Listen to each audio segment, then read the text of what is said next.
Salut, c'est Olivier Cachin et vous êtes bien sur le Rewind, un Rewind hors série et un Rewind un peu particulier puisqu'on va parler d'une chanteuse qui a littéralement révolutionné, voire réinventé la soul du 21e siècle. Sa carrière fut courte, brève mais étincelante. On parle bien sûr d'Amy Winehouse. Amy Winehouse dont le biopic vient de sortir. Amy Winehouse dont on va évoquer la triste et brève carrière mais tellement flamboyante sur le Rewind. Attention, Amy Winehouse sur le Rewind, c'est maintenant.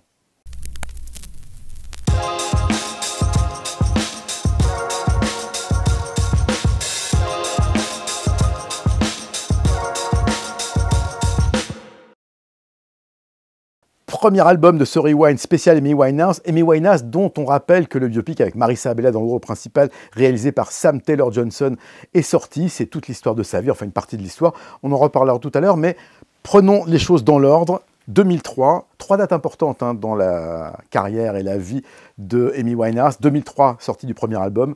2006, son chef-d'œuvre, et 2011, sa fin tragique, à l'âge de 27 ans, rejoignant ainsi le terrible Club des 27, inauguré par Robert Johnson dans les années 30. Donc le premier album, disait-on, en 2003, c'est Frank. Frank, c'est un album peu connu, un album assez atypique par rapport à celui qui a fait le succès de Amy, c'est-à-dire Back to Black, le suivant qui suivra 3 ans après. Cet album, eh bien, c'est un album plutôt tendance jazz, et un album qui commence de façon assez puissante avec Stronger Than Me. Alors, qu'est-ce que c'est que Stronger Than Me? Eh bien, c'est... En fait, tout Amy Winehouse est dans ce morceau.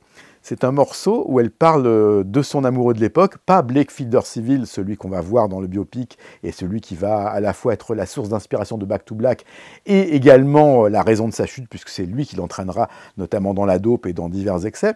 Mais Stronger Than Me, c'est donc l'histoire de ce premier petit ami qu'elle va démolir littéralement dans ce morceau Stronger Than Me, où en gros elle va dire « tu veux me présenter à tes parents, mais je te signale, moi je vais pas voir ta mère tout de suite ». En gros, elle explique, et c'est une attitude assez atypique pour une femme aussi frêle et d'apparence aussi timide et légère, que cette affirmation d'identité qui consiste à dire « moi, tu m'intéresses que pour le sexe, mais qu'est-ce que t'as, t'es gay ou quoi? J'ai l'impression d'être avec un ladyboy ». Et d'ailleurs, dans le biopic, la scène était extrêmement drôle, puisqu'on voit Amy Winehouse, enfin l'actrice qui incarne Amy Winehouse, chanter ce morceau sur scène, et son petit ami dans la salle qui se décompose en comprenant que c'est de lui dont on parle. Don't you know you're supposed to be the man? Not pale in comparison to who you think I am. Donc, un morceau brutal, un morceau drôle, un humour noir. Il y a également Fuck Me Pumps, qui est déjà rien que par le titre montre qu'on est un petit peu loin du jazz classique. Car oui, cet album est plutôt un album tendance jazz. Il est beaucoup moins soul music que Back to Black. Il n'a pas très bien fonctionné commercialement. Il est produit quasi intégralement par Salaam Remi. Salaam Remi qui est un producteur qui a travaillé notamment avec les Fugees, mais aussi avec des Français, et puis qui va ici servir Amy avec un écrin musical, on le disait, plutôt jazzy. Il n'y a pas de tube, il faut bien l'avouer. Quand je parlais des Français avec qui a travaillé Salaam Remi, je pensais en fait plutôt à des francophones, mais des Dakarois, puisqu'on parle de Positive Black Soul. Le premier album Salaam avait été produit par Salaam Remi. Donc Frank, c'est un album qui est un galop d'essai, avec des très bons morceaux, comme on l'a dit, notamment Stronger Than Me, mais que la maison de disques Island va refuser de sortir aux États-Unis, aux grandes dames de la chanteuse, puisque elle, ce qu'elle veut, évidemment, c'est aussi passer aux États-Unis, mais comme vont lui expliquer les pontes d'Island, si tu veux conquérir les États-Unis, car on rappelle que Amy Winehouse est anglaise, tu n'as droit qu'à un seul essai. Et la maison de disques a estimé, et l'avenir a prouvé qu'ils avaient raison, que cet album n'était pas assez fort pour être l'entrée sur le territoire américain d'Amy Winehouse. Et donc, ça sera le suivant. Donc cet album, c'est le résultat d'une courte carrière, puisqu'elle n'a que 20 ans quand elle le sort, rappelons-le, on est en 2003, et elle est née en 83. Elle a une voix magnifique, ça c'est clair. Ce qu'elle en fait n'est pas encore complètement abouti, mais on sait que déjà à l'âge de 10 ans, elle chantait de façon extraordinaire dans les bar mitzvahs ou diverses fêtes de famille, avec notamment l'aide de son père, Mitch, qui est l'espèce de manager et gardien d'Amy. Donc Frank connaîtra un petit succès en Angleterre, sera évidemment reboosté suite au succès de l'album suivant, mais on ne peut pas dire que c'est un échec, mais c'est un album qui prépare le terrain pour l'énorme succès qui va venir. Il faudra attendre 3 ans. Entre-temps, Amy Winehouse aura perdu 6 kilos. aura découvert la puissance des girls groups de soul music, dont les Crystals, les Ronettes et les Shangri-Las. Mais ça, c'est pour le suivant. Pour l'instant, c'est Frank, et c'est en 2003. Amy Winehouse, le Rewind numéro 2, et là, évidemment, l'album ultime, celui pour lequel elle restera pour l'éternité probablement, en tout cas pour très longtemps, Back to Black. Back to Black qui existe en 2 couvertures, le contenu est le même, il est magnifique. Alors cette fois-ci, on a toujours Salaam Remi aux commandes, mais il est accompagné d'un autre producteur qui est Mark Ronson.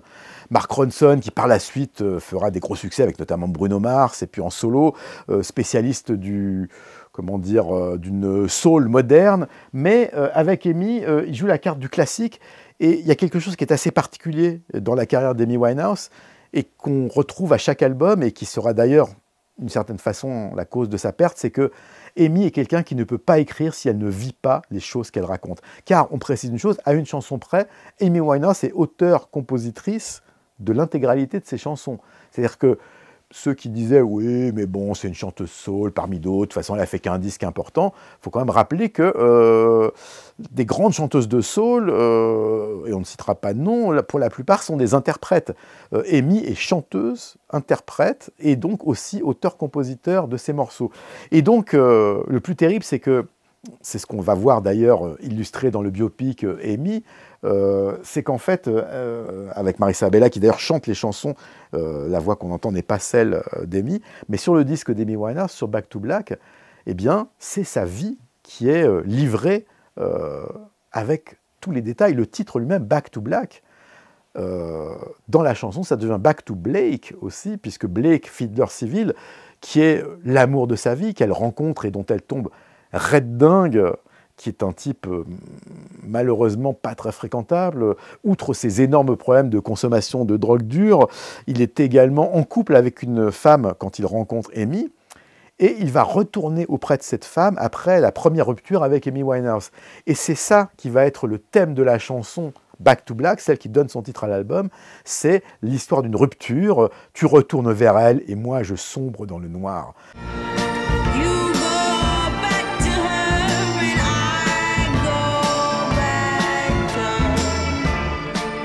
C'est une chanson absolument déchirante, une chanson d'amour perdu, dont la véracité affleure à chaque ligne, à chaque note de musique, parce que c'est l'histoire d'Amy.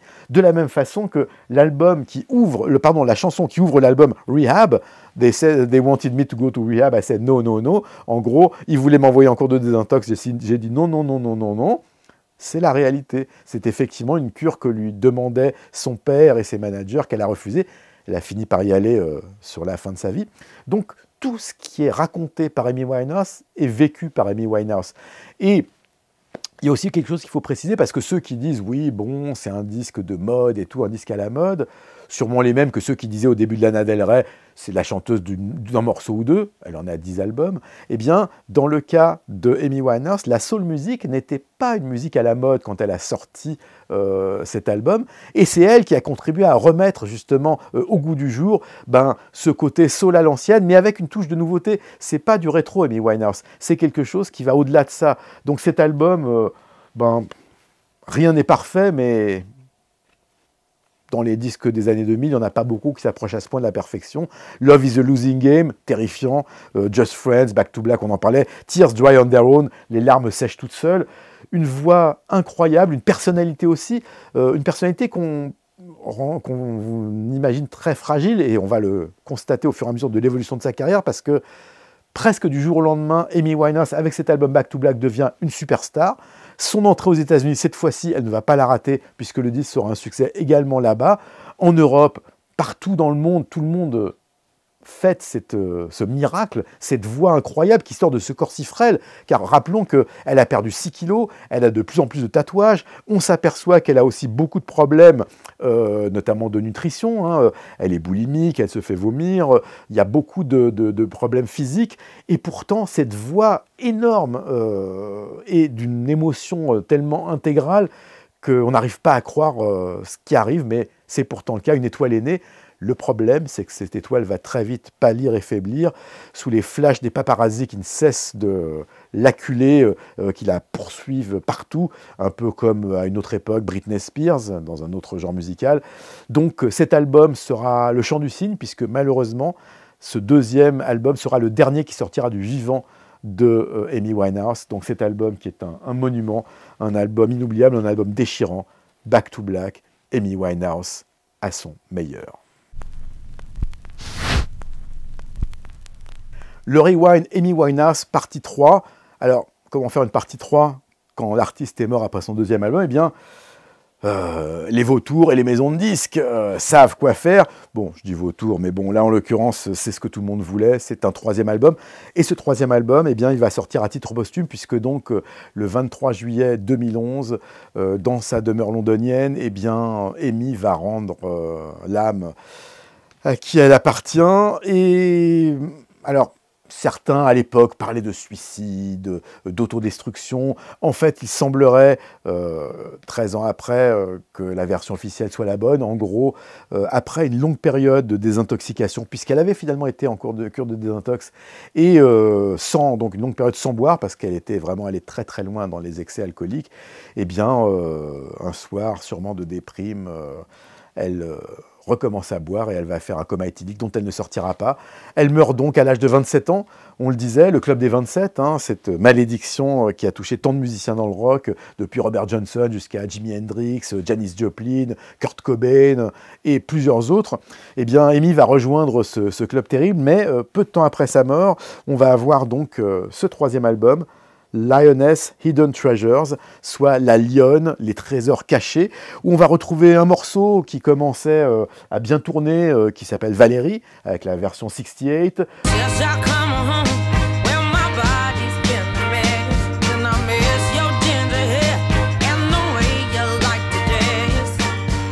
Et puis après, attention, c'est mon petit magnétophone à cassette digitale, des chansons comme Tears Dry, original version, qui est une première version de Tears Dry on Their Own, Wake Up Alone, des versions alternatives, quelques inédits.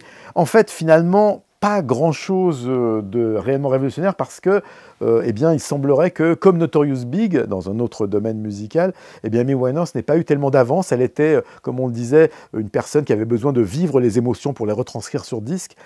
Hélas, elle n'en a pas eu le temps pour un troisième album, qui aurait sûrement d'ailleurs été assez sombre, vu que la fin de sa vie était quand même un chaos comparable à celui de Kurt Cobain ou d'autres musiciens frappés par leurs démons. Mais cet album reste quand même, disons, assez digne pour exister.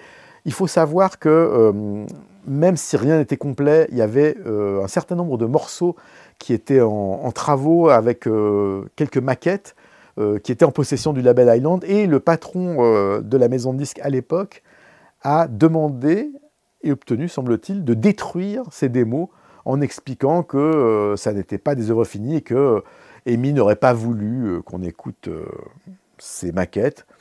Bon, moi je ne peux qu'espérer qu'un ingé son ou un assistant ait fait une copie pirate pour qu'on puisse au moins écouter, même de façon clandestine, ces fameuses maquettes détruites. Mais bon, on ne refait pas l'histoire. En tout cas, ce qui est sûr, c'est que après la mort de Amy Winehouse, eh bien, les fans n'auront que leurs yeux pour pleurer, leurs deux albums pour écouter, et ce troisième pour se souvenir des trésors cachés d'une lionne qui s'appelait Amy Winehouse.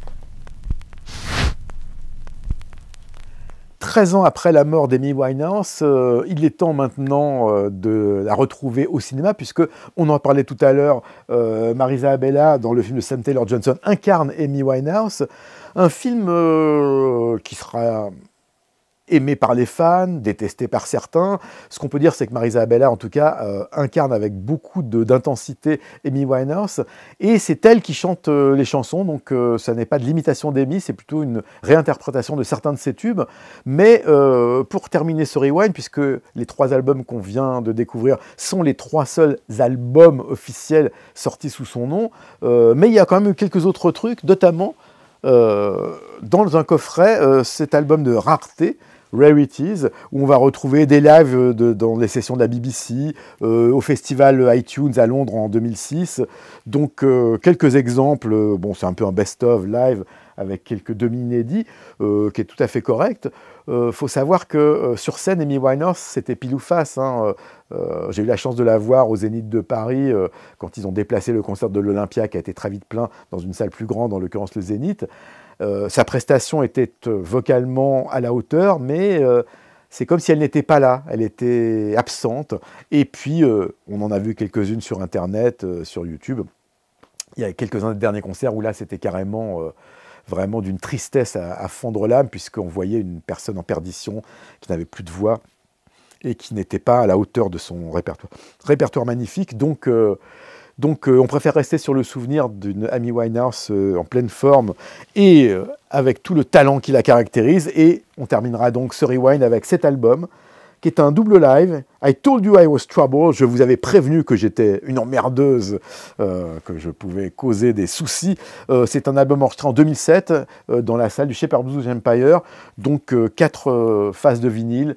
Bon, ben c'est simple, c'est un best-of. Hein. On retrouve évidemment les tubes Back to Black, Tears Dry on Their Own, Valérie, mais aussi une reprise de Hey Little Witch Girl, morceau des Specials, puisque Amy était une grande fan du ska et notamment du groupe The Specials, dont elle a repris plusieurs morceaux. Rehab, You Know I'm No Good, Me and Mr. Jones, une autre reprise. Donc l'occasion d'apprécier une dernière fois la voix incroyable de ce petit ange parti trop tôt, 45 kilos et une voix incroyable, Amy Winehouse, ses tatouages, sa choucroute façon Shangri-La des années 60, et cette voix et cette personnalité.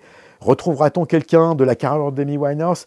C'est bien sûr impossible, de la même façon qu'il n'y a qu'un Michael Jackson, il n'y a qu'une Amy, mais il y a quand même, et on terminera là-dessus, une chanteuse anglaise qui retrouve un petit peu de l'esprit d'Amy Winehouse, sans la copier du tout, mais qui est aussi une anglaise, aussi une londonienne, qui a aussi un accent très cockney et capable de jurer comme un charretier. C'est Ray, R-A-Y-E, une chanteuse passée récemment d'ailleurs à Paris à la Cigale et qui a mis le feu. Donc Ray n'est pas la réincarnation d'Amy Winehouse, mais c'est une chanteuse qui a une voix à la hauteur et qui commence à être récompensée par diverses récompenses et prix musicaux. Donc on lui souhaite une plus longue vie que la pauvre Amy, morte à 27 ans, Amy Winehouse, à qui ce Rewind était consacré.